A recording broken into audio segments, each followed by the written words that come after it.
Mhm. Hold on for a second. We're gonna share this over here. New method.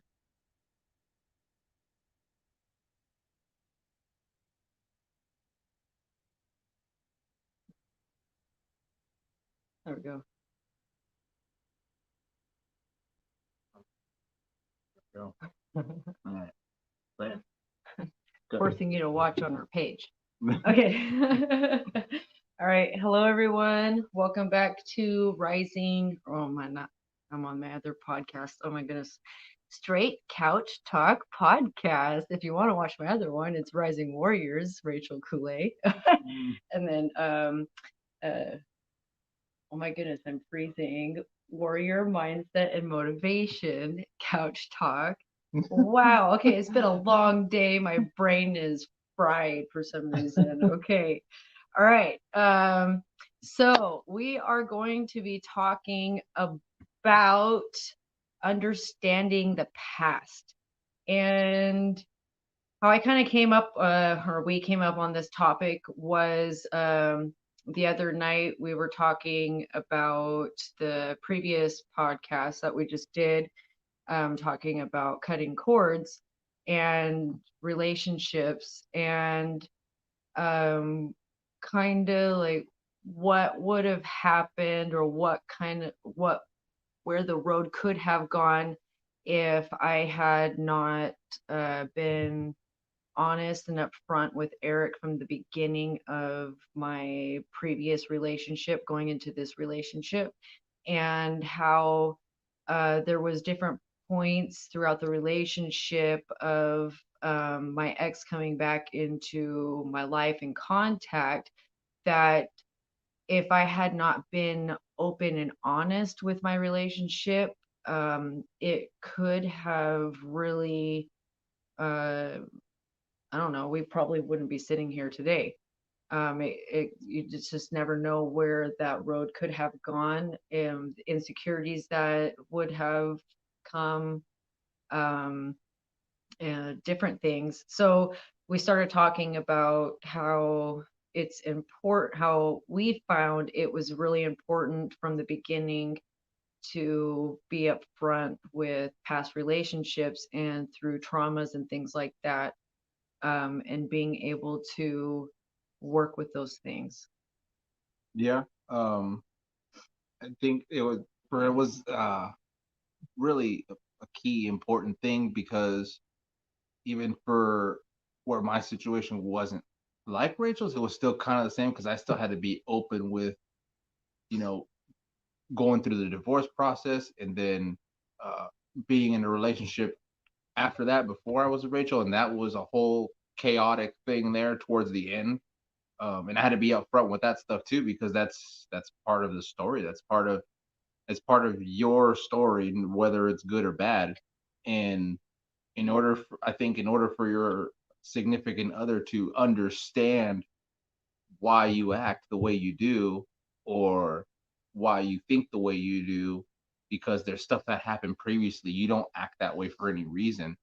Uh, Even something as simple, I don't know if we talked about it in the last one, but like for me, like in a text message, when I would get when someone would say, okay, she would just put K, like the letter K. And that's for her thing, that's a quick thing. Hey, she's busy. But like for me, like that was like from past relationships, that was more like a, okay, I hear you, but whatever, or I don't want to talk or something. So I was kind of like trying to work through that, and I had to bring that up like right away. So I just didn't let it fester because then that small little thing could have turned into something huge later on when it would have making a big deal out of something that really wouldn't be a big deal.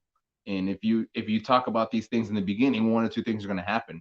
Either the person you are talking to about with your stuff is either going to say, hey, nope, I'm good, or they'll say, okay, you know what, let's work through this, because now you're putting it all out there. And that's why we have this label that's understanding the past, because you have to understand their past if you choose to. You don't have to, but if you choose to, then you need to go ahead and hop on that train and work through it. And if it's too much, you have to disengage in a respectful way and not just look for a way out by causing a fight or poking and probing at a fight or arguing till whatever time in the morning just to try to get an out. That's not going to work. So you just need to be upfront with it out in the open. So that way, then you can see, okay, this is what happens. This is what I did before. This is why. And then if you guys talk about it, like talk about it, not over talk or argue or who's trying to be more right or it turns into a pissing contest. That's not what I'm saying. It's active listening. I talk, she listens, then she responds. I say nothing, and that's hard for people because they want to be heard, but you need to shut your mouth and let the other person talk. So that way, then it can be an active, healthy flow of communication and conversation, and that thing is active listening. So it's like you repeat back the last thing she said. Oh, I hear what you're saying about this, and then you go into your thing, whatever you're going to respond with. But with no bashing, just trying to reach like that common middle ground, that plane of okay, this is what the core of the issue is, and don't sidetrack. Sidetrack is always happens. It happened in my previous relationships. It happened with Rachel's, and next thing you know, you're sidetracked so far, you're not even talking about the core issue anymore because you're too busy trying to go, oh, this. Now you're trying to one up each other. When really, if you would have just stayed on topic and stayed on task with what you were talking about, then that could be resolved in like 10, 15 minutes. But then you say, oh, but you did this and this day. And then 2 years ago, you did this. And I'm still hurt from this. Well, you didn't bring it up at that time. So how was I supposed to know? And now you want to bring it up now because it's an opportune time for you because there's now a potential argument when that could have been nipped in the butt in the beginning. And that's why we're doing this now. Right. So in the beginning, I remember I was telling him, I remember saying that in order for things to really work, that we have to be able to openly talk about our past relationships, and not meaning like, oh, you have to tell me everything. It's more of like hearing your story, because we all have our own stories, and the older you get, the more relationships you've been in, or marriages. So those, that really becomes part of your story. And if you can't talk about it, then what, are you just going to be living in high school and in middle school or college before you ever had a real relationship, and live in that time where uh, you can't really talk about things? And I remember in past relationships, there was times that I, like, for instance, what's coming to mind as an example is I was raped when I was in middle school. And so every year around Christmas, I would have really bad PTSD. And each relationship that I had been in, um, they understood, but at the same time, they kind of like dismissed it in a way. And there could have been ways that, um, with maturity as well. But there could have been ways that they could have helped me in a different way, heal through those moments, instead of causing more trauma in those moments and adding to it and adding to chaos. So not only that, then you tell them a part of your story, and all of a sudden years goes by, and you tell them, a mistake that you did, but then all of a sudden something happens years down the road, and a mistake that you made, 10 years before they even knew you, is somehow being held over your head. So then it does make you afraid to be able to talk about your past relationships. So then going into relationships, you have this fear of not being able to talk about past relationships because you don't know how you're going to be treated. But I had to go into this relationship with the, excuse my language, but the I don't give a fuck mode, meaning that either you can, respectfully accept and, take my story and my past and these things, or respectfully just walk away, and there's no hard feelings. It's just it's not meant to be then. And it's just maturity, and part of being an adult, a healthy one. It's like sometimes our stories are too much for people to handle, and it's don't take offense to it. Sometimes our stories are just too much for people to handle, and it's okay. But it's better than going down a unhealthy relationship with someone that really can't handle it, that ends up staying longer because um, they feel bad if they leave you, or there's some type of tie or attachment in a sort of wanting to save the person, and you end up forgetting yourself. So it goes down this whole cycle of unhealthy things that Eric and I have both gone through. And so in the beginning, I told him that, it was going to be important that we talk about these things and be able to talk about these things in a safe and healthy way without, and creating a safe space so that we both knew that we could be vulnerable in talking about our past traumas.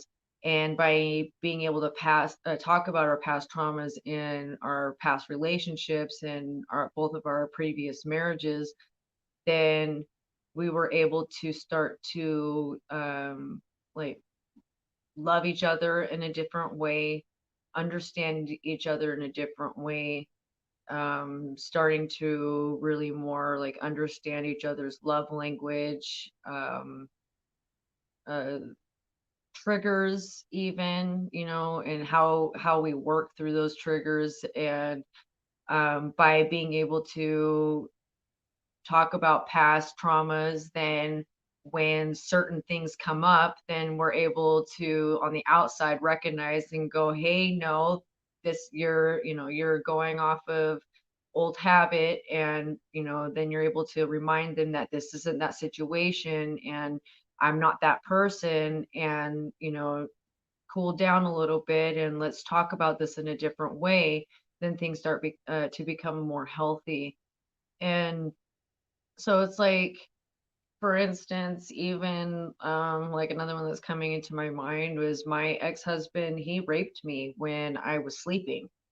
And so when we first started, like, actually like sleeping next to each other, um I had this like defense mechanism that would happen, that if he went to try to cuddle with me while I was sleeping, I would instantly flinch and I would go back into this PTSD mode of a fight or flight, and I'd get ready to like throw fists.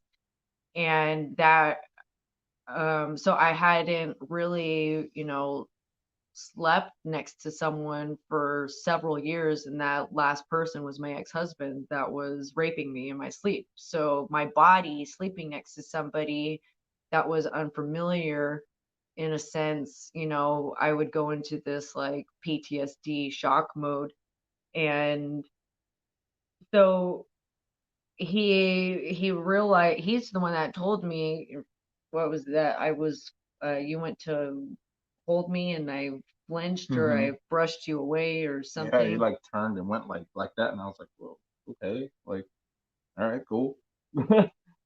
Yeah, so that he talked about it. But see, that's the thing, is that he could have not talked about it and just, festered over it and not addressed anything about it. But instead, he's like, what's going on? You did this, and what's happening here?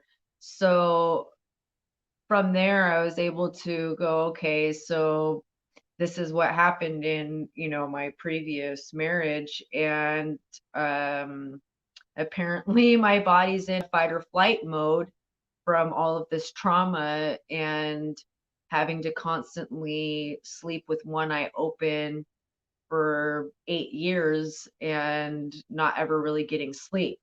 So I was constantly like living in this like war mode of, you never knew what was going to happen. You never knew at any moment of time if you were going to get ripped out of bed and have to go into this like literal fight, fist fight. Um, so we ended up having to figure out different ways to um, work around that. And it took some time and it took patience. And I had to tell him, you have to just be patient with me and we'll figure this out. So over time, it didn't take very long, but I was trying to like revert back into almost this like childlike mind. And I'm like, what's something that from my childhood or something that my mom would have done or my grandma would have done or still even as an adult, that is like a safe place that would make that only they would do, so my body would react and know that only somebody that was like of my grandmother or my mom, or that that love, my body would know that it was safe. So that was touching my hair, that was touching my face, and I told him, "So just come up to me and just, like, touch my head and, just let me know that, here," because that's only what my grandma and my mom would do is, they touch my face, and so he said that, what you did that, and then instantly I just, like, took this big breath and I Yeah. sighed, and then after that, you were able to, like, hold me while I was sleeping Mm-hmm. without me, jolting and hitting him. So so, but if I weren't able to talk about that, my previous marriage and that, then we wouldn't have been able to work through that, and that right there could have been, Just problems. problems from the get-go. He's a war veteran, so that alone right there has a whole nother level of PTSD, triggers and things like that. So, but the fortunate thing is that I know how to work with Mm-hmm. veterans. So I was able to really, with like your triggers and your traumas and things like that, able to help you on that aspect of working through those things. Mm-hmm. Yeah. And what one thing too, when that you were saying is you had a choice to tell me too. I mean, you could have not said nothing. There was a choice there at that moment when I said, "Hey, what's going on here with your sleep?" That right there is a critical. It's a choice of trust, and it's that being vulnerable and open. That's a huge thing because like you said, it could have went a different way, but that's where you have to, if you're really trying to make, not even really trying to make a relationship work, but if you want a strong, healthy one, that there was a choice there to be made, and she chose to tell me so we can work through it. And even like with mine, she knows how to like simmer my stuff down. I mean, it hasn't really been as bad lately, being with all the stuff that's happening. Not really a point to go outside, which is good for me. Uh, but even when I watch certain things on movies or shows, like she'll be right there, and she just knows that there's certain things that she does to kind of just keep me grounded and keep me just uh, here because of certain experiences I had. And I talk about them. I haven't. I mean, there's some. I'm sure there's some I haven't talked about yet, and it's not like it's on purpose. It's just it hasn't surfaced. And when it comes to understanding the past, it's not like, so if something comes up that you did a while ago, but it just hasn't had a chance to come up. It's not like you're hiding it unless you're deliberately hiding it. But if a situation happens and you can tie it to something that happened, you're still bringing it up at the moment that it happened. You're, even if it's like a year later, 2 years later, but that's unique situation happens. You talk about it right then and there. You can say, "Hey, look, I had this happen at this time, however X years ago." But it's not like you were holding it hidden for 2 years. It's just that situation never happened, so it's not gonna come up. Excuse me. It's not just gonna come up and like, "Oh, hey, by the way, this happened over here," but nothing's going on. So it's like it's just when those situations arise and you can tie them to something on a reaction, then you should do so and talk about it like right then and there. Uh, and if you need to like take a pause and then re-engage, do that too. But don't like pause and then don't come back, because then that's just unfinished business. And you want to make sure you always close the loop on all of those things that you talk about. You don't ever want to leave nothing open before you go to bed. That's personally, because then now you're sleeping with that, and you're waking up with that, and then life gets busy, and now when you were supposed to finish it, it's not finished no more, and now it's the next day and the next day and the next day, and now you got week, month, years. Now something that could have been handled in what, 30 minutes, 40 minutes, now you're handling it 3 4 years later in huge argument over what, over you don't even know, because it just sat there and it festered like a volcano and then it exploded. Mm-hmm. So true. I would use the analogy with my ex, um, with the cups, and I actually one time I grabbed a bunch of cups, empty cups, and because we just kept arguing, but I was just so done with arguing, and at that point there was just so much crap that there was like you couldn't even, you didn't even know where to start.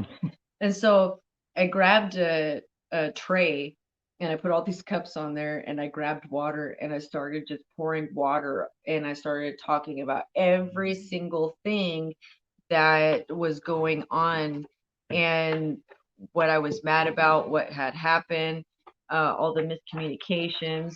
And before you know it, um, all of the cups were full and they were just like overpouring. And then before you know it, the whole thing's overpouring. Mm-hmm. And by that point, I looked at him and I said, "This is what I'm telling you, is that you have literally not solved any of our problems, that now all of these cups are completely full.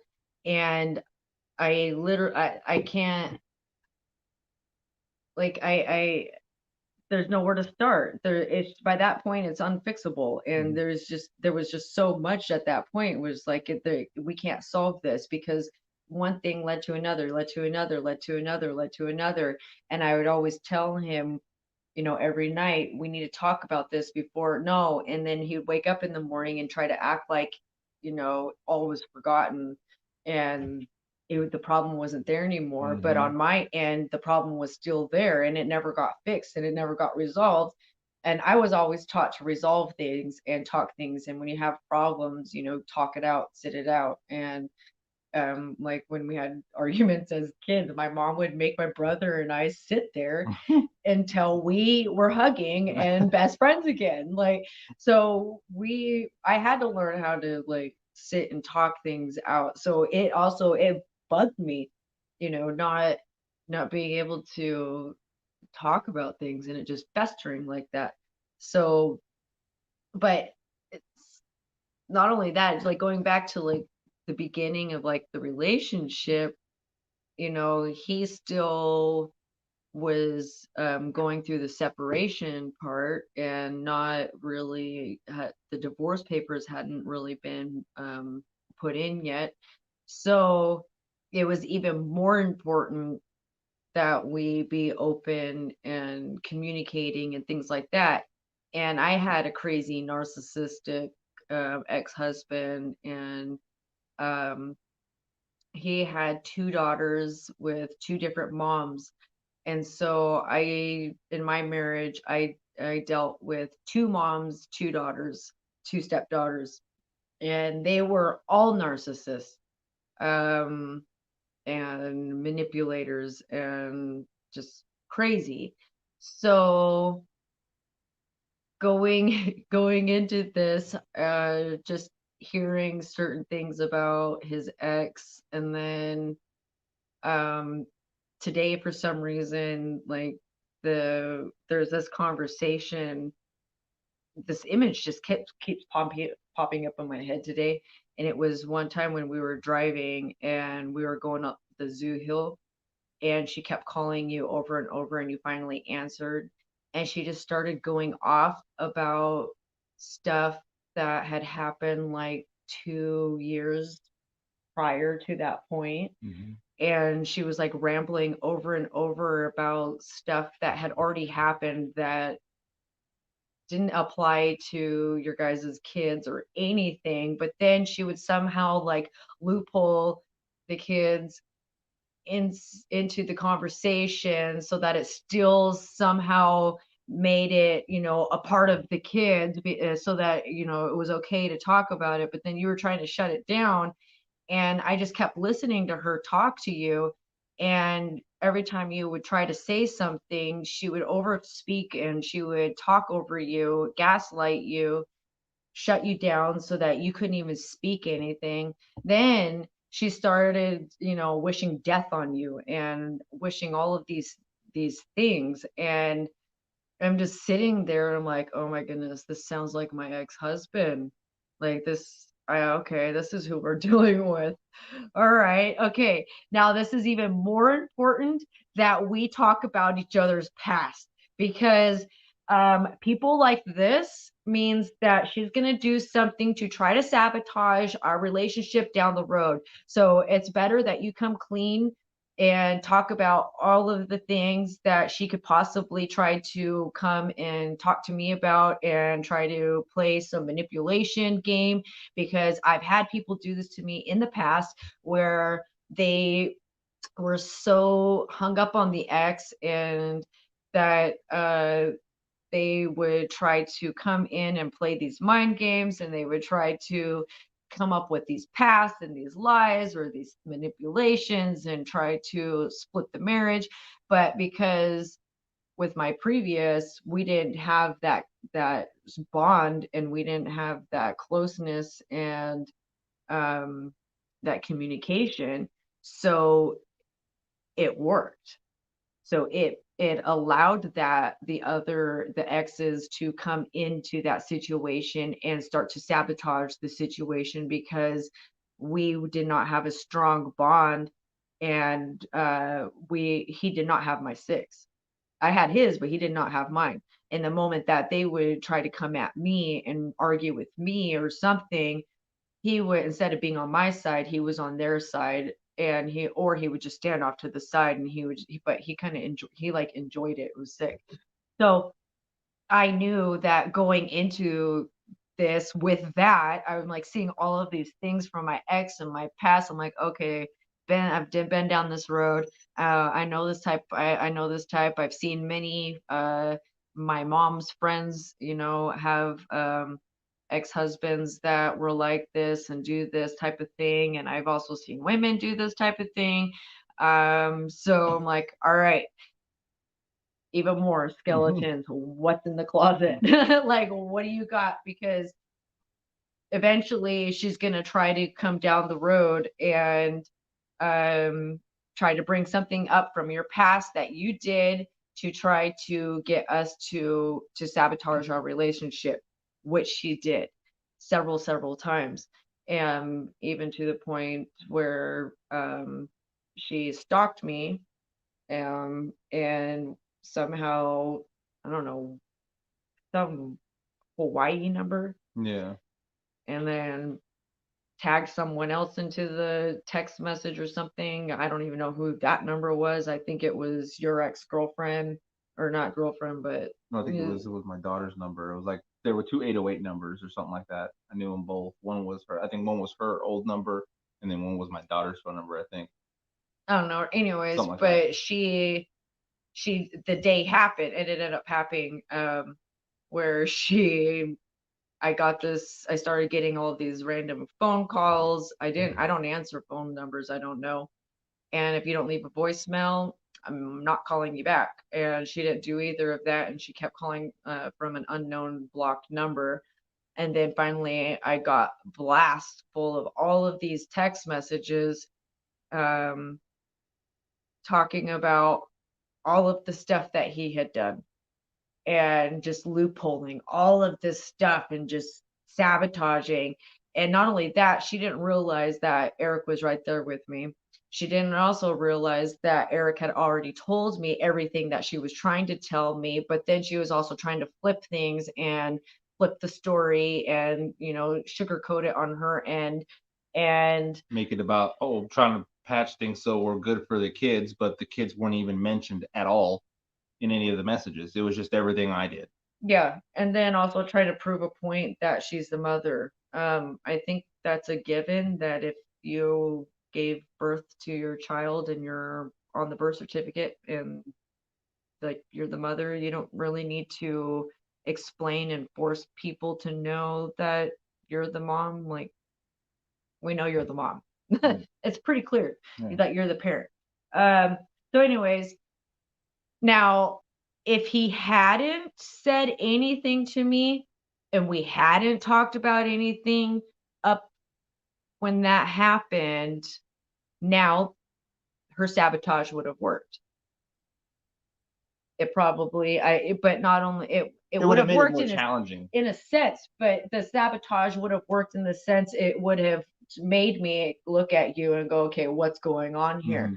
But not attack you in a way, because I always give you an opportunity to, talk and what's your story and hear Right. you. So it's not like I would have attacked you, but it would have been like, okay, what's going on here? Like, Yeah. Like, what's all what's all this? of this stuff that she's saying over here? And it would have, created some red flags. And that would have been that. And there's another fork in the road choice. Either I say yes to all of that, or no, that's all not true, or say no, that's a lie, or that's true, and then just be transparent and honest. And I was like, I luckily, like Rachel said, I brought up all that stuff. So literally, it was she had wasn't the first time hearing it, so it was like, okay, just gonna repeat the whole cycle again, and that's what happened really. And then it kind of just stopped because there was nothing to say no more. Well, I She had already to shut knew. it down. And I had, well, finally, I actually, no, I had to tell her that I was going to turn her in and put harassment order on her, a Mm-hmm. protection order, because of what she was doing. And I kept asking her nicely To stop. to stop harassing me and leave me alone. But she just kept pressing things and kept just shoving things even deeper and deeper, to where finally it's like, I don't ever want to meet her. So now this is the thing, is I've had watched many people and know many people that have crazy what should you call it, uh, Excellent. exes or whatever. And one of my mom's best friends is coming to my mind right at this moment. I'm not gonna say her name though, but I watched her with her new marriage go through kind of something like this. And the stepdaughter's mom is crazy, and she's very narcissistic and just um, doesn't know how to communicate very well. And for um, certain reasons, she doesn't go and um, ever meet the girls' moms, and still has never met the girls' moms. And they've been married for 10 years and refuses to meet the girls' moms. And it's healthy and it's okay. And not only that, there's nowhere in the law that states that you have to meet the other person that this parent is dating. Um, Now, if the person that they're dating is, uh, abusive, or, just just not a good Not good. person in general, then, all right. But if you have a good track record and a good background and things like that, and you're a good person, then, and you really have no, I don't know what threat, but that's Yeah. also your own character detail. Your judge of character too. Mm-hmm. So my point is that I also had to learn, because she was being so aggressive and just like pressing, that you've got to meet him. And not only that, we hadn't even really been talking about marriage yet. I'd refused to talk about marriage, but his ex was already talking about our marriage. And so that was kind of like, what the heck? Like, like, what, like, like, what is happening here? Like, we're not even talking about marriage yet. And she's over here pressing all of these And things. remember, we spoke. I brought it up to you before that. I said, "Hey, she eventually wants to talk to you," and you were kind of like, "Eh," you know.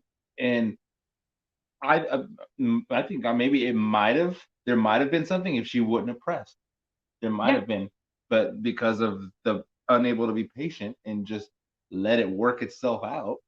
It She screwed it herself. I'm not going down that road again. I've already been down that road with stepdaughters, with two stepmom, it's two moms, not stepmoms, but two moms. And so I'm not going down that road again. So it just goes back again to, if we hadn't been open and honest about things from the beginning, there's so many things I can think of right now that um his ex has tried to do to sabotage things, that it could have worked in, little ways and things like that. But it, it doesn't. I had to be open with it. Yeah. So now when we get things thrown at us, if you want to say, then it's more like, all right, okay, what do we got here? And it's like this team, in a sense of um going against, I guess, in a sense, Mm-hmm. right? So it's kind of funny in this sense too, because it's like and it's the same thing with my ex. It's like they both think that we don't talk. Yeah. And so they think that they can come in and like sabotage things and do certain things or whatever to try to sabotage.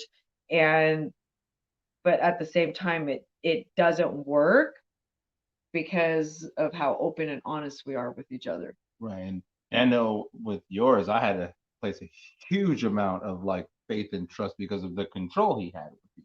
Right. So like I really had to like really, really, really be trustworthy and just know that Rachel cares for me and loves me and won't go back to that and won't do that. And there was a couple of trying points not in my head, just like, dang, okay, like this is getting a little, but she would talk to me about it. But the fact that and it was just me processing when she was telling me, and she would tell me, hey, this is what he said, or this is what he's trying to do. And I was just like, okay, you know, uh it was challenging because I knew she had told me that's the key word there, told me that how it was before. So like I would be thinking like, okay, if he says to drive or go, is she gonna go? But then I'd be like, no, because that's done and she's with me. And I had to replace that negative thought with a positive thought and then place that faith and trust in there and then just affirm it like, nope, that's what it is. She ain't gonna do it. And then what would happen? She would tell me, or he's trying to record back, or he's trying to establish a connection again, or trying to do something. And she was open with me and told me about it. And that's what made it easier for me. And then she would just reaffirm it by more affection, more like um physical affection, like hugging and holding hands, rubbing my back with her hand, which I like a lot. uh or scratching my neck or something, just those reaffirmations of things to say, hey, you know what, that's done, that's gone, this is what it is now, and I'm yours. And that's what really helps, is if you can reaffirm that with your significant others, if there's something like that, especially after something like that happens. Don't do it in a way where it makes it seem like a chore, because the other person can pick that up, where it's just like, okay, yeah, let me go rub her hair or let me go rub her leg or something. No, someone can tell when you're doing something, when you're genuine and when you're not. People, you can feel it. You just know, and you're just like, this month, what are they doing? And then now you created that whole nother fight that don't even need to be there, because now, why are you rubbing me? You're not even trying. Yes, I am. No, you're not. Now you're doing that when really, damn well inside you're not even trying. It's more of a, let me just do this to buffer it out. But that's where you have to just be genuine, not just do this. It's okay. No, like, be genuine, be sincere, because all those feelings and emotions will pass on to that next person and they'll feel it. You can feel the difference. Just like, even like with when I'm tired and I try to rub her back. She knows when I'm falling asleep. I try, but she knows you're falling asleep. And I'm like, no. And she's just like, yes, you are. And I'm like, okay. She knows, though. She's not even looking at me, and she knows, because the texture, the motion's different, the energy's different, the feeling's different. So you know that it's different. So be legit and be sincere with it, and then it'll be okay. Well, yeah. And then not only that, this has happened before in the past, is like all of a sudden um your other partner or whatever doesn't agree or doesn't like that you're talking to so and so, and you're trying to be open and honest with them, but then they don't, there's that controlling part and they don't trust, right? So then what happens?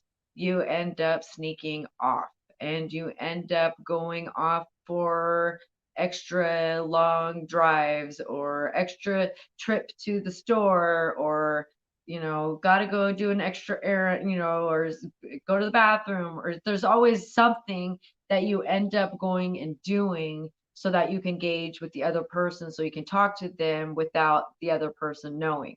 So whether this is the whole point why I was like, we got to be, I'm going to just be open and honest with you, because two things are going to happen. Either I don't tell you and I'm not open and honest with you, and I'm going to continue talking and creating, a relationship with a friendship with my ex, or um we can talk about it and I can be open and honest with you. And then that way it also uh, keeps me from going further and actually going into something. So then it actually prevents you from maybe cheating eventually down the road.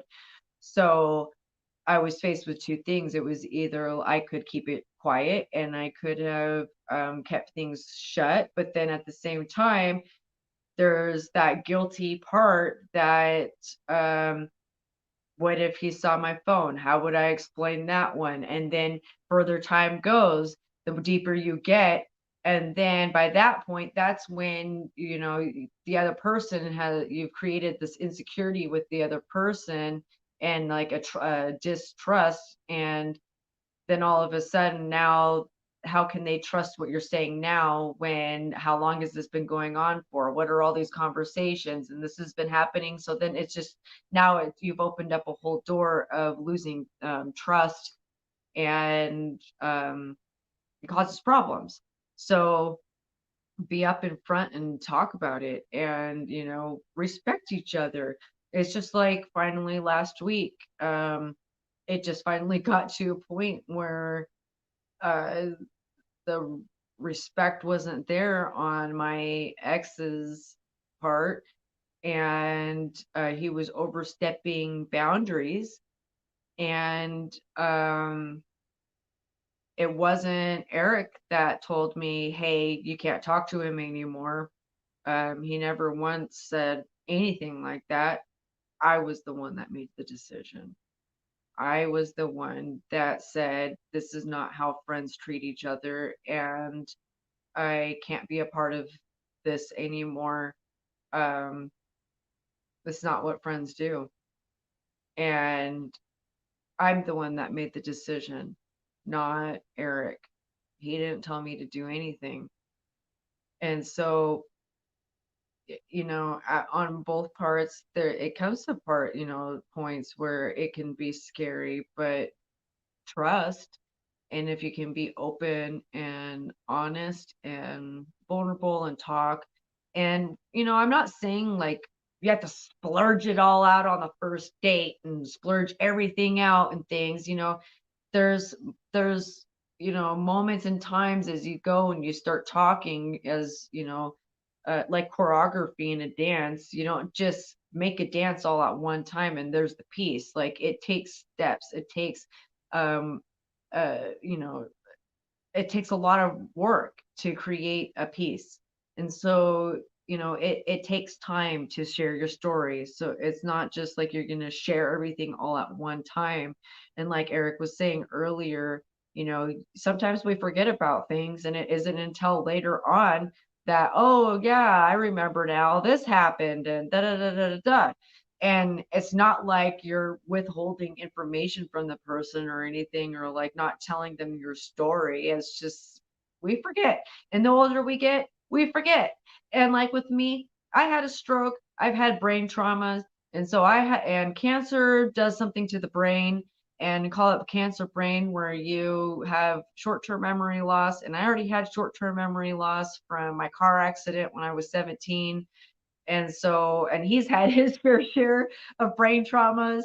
So it takes patience even more, just being patient and, communicating and, um, again, not splurging it all out at one time. That's not what what we're saying at things, but it's healthier when you can be able to talk about your past relationships. But at the same time, it takes both sides to make this to work. It's not going to work if only one person's doing it and the other person's not. It's going to, again, there'll be a separation that will naturally happen because one's trying to grow and the other is not. And you either grow together or you grow apart. So I'm going to leave it with that. You have anything else to say? Yes. Go for it. uh, just for one thing, I know if when you were listening, she was talking about her ex and stuff. But one thing I didn't do is I didn't pester. I didn't say, "Did he write? Has he wrote you? Has he wrote you?" Yeah, I knew the situation, and that's where I trusted her to tell me. And it would be on her to tell me because then that would be something she would have to carry for however long she needed to carry it. So I think one time maybe I think I asked you once or twice. Hey, has he wrote you or something? Did he try to get a hold of you? I think I asked you like once or twice, maybe. Maybe I can't think of a time. So there, that goes to prove I don't know. Like he really didn't pester over me at all, bug me. Yeah. So it's like that's just one of the things. Like that's where the other person has to make the conscious decision whether either they're going to hide it, or they're going to tell. So like there, you have to find the healthy balance. Like it's okay to ask, but don't make it like a daily thing on your calendar at 5 o'clock to ask, hey, did so and so write you? Oh, check, boom, to-do list done. No, just let it come up organically if it happens, like, or when we talk about it, and if he wrote or something, I'm like, oh, did he write you before this or did he write you after? And it's not like an interrogating question. It's just maybe something happened and she's like, oh yeah, he did this other time. Is because she just forgot to tell me. And I know that she has the memory stuff, so I bring it up, and it's not like oh, well, you didn't tell me when he wrote, because I'm not asking her to tell me right when he does it, because I don't do that with her. I'll tell her a little later on, and sometimes just when you talk, sometimes the situation at the moment that it's happening is not the right time to say it. You got to like not as it's happening. Like stuff was going on today with me. I didn't say it right away. Part of it, yeah, because it was in the morning, but there was some engagement later on, but I didn't tell her until later because she was still tired and things, and I know she wouldn't catch it all. So I waited for her to be in that mode to receive information. So then that way she's not acting off of impulse, so that way she processes it and goes, okay, so it's this. All right, cool. So that way now it's more of a just brush off the shoulder instead of making it a bigger deal when she's not even half here to listen.